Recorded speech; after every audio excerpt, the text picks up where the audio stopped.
നമസ്കാരം. Raf talk ഫുട്ബോളിലേക്ക് ഏവർക്കും സ്വാഗതം.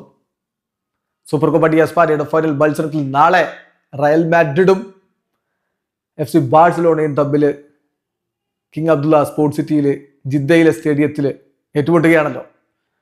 അപ്പോൾ ലാമിനെ യമാൽ സ്റ്റാർട്ട് ചെയ്യുമെന്ന് തന്നെയാണ് ഇപ്പോൾ വിശ്വസിക്കുന്നത്. ലാമിനെ യമാലിനെ തടയാൻ വല്ല പദ്ധതിയും ഉണ്ടോ? എന്താ യമാലിനെ പൂട്ടാനുള്ള വഴി? ചോദ്യം പ്രീ മാച്ച് പ്രസ് കോൺഫറൻസിൽ റയൽ മാഡ്രിഡിന്റെ കോച്ച് സാബി അലോൺസോയോടാണ്. സാബിയുടെ മറുപടി, ഞാൻ പുതിയ കാര്യങ്ങൾ ഡിസ്കവർ ചെയ്യുന്ന ആളൊന്നുമല്ല. ഇപ്പോൾ ലാമിൻ യമാൽ കാണിക്കുന്ന ആ ഒരു ലെവലുണ്ടല്ലോ, നിലവാരം വളരെ ഫാന്റാസ്റ്റിക് ആണ്. അവനൊരു ഡിഫറെൻറ്റ് കൈൻഡ് ഓഫ് പ്ലെയർ ആണ്. അവൻ്റെ പ്രസൻസ് ഞങ്ങളുടെ പ്രിപ്പറേഷൻ എന്തായാലും ബാധിക്കാൻ പോകുന്നില്ല.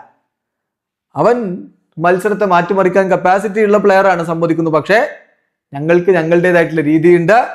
ഞങ്ങളുടെ പ്ലേയിങ് സ്റ്റൈല് സെയിം ആയിരിക്കും.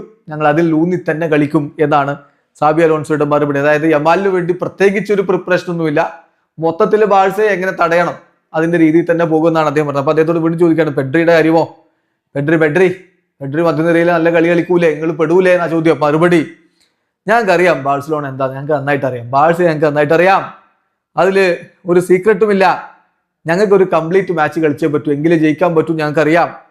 ഇപ്പൊ പെഡ്രി മാത്രമല്ല, ഒരുപാട് പ്ലേയേഴ്സ് ഉണ്ട്. പെഡ്രി അവരിൽ ഒരാൾ മാത്രമാണ്. ബാക്കി ഉള്ള താരങ്ങളും വളരെ ഇമ്പോർട്ടൻ്റ് ആയിട്ട് കളിക്കുന്നവരുണ്ട്.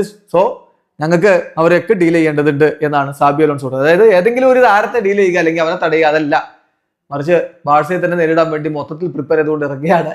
നാളത്തെ ദിവസം ഒരു തീപ്പൊരി പോരാട്ടം കാണാൻ പറ്റുമെന്ന് സാബി അലോൺസോ നമുക്ക് ഉറപ്പ് തരുന്നു. വീഡിയോ സാധിക്കുന്ന ഫുട്ബോൾ ലോകത്തെ കൂടുതൽ വിശേഷങ്ങളുമായി റാഫ് ടോക്സ് വീണ്ടും എത്താം.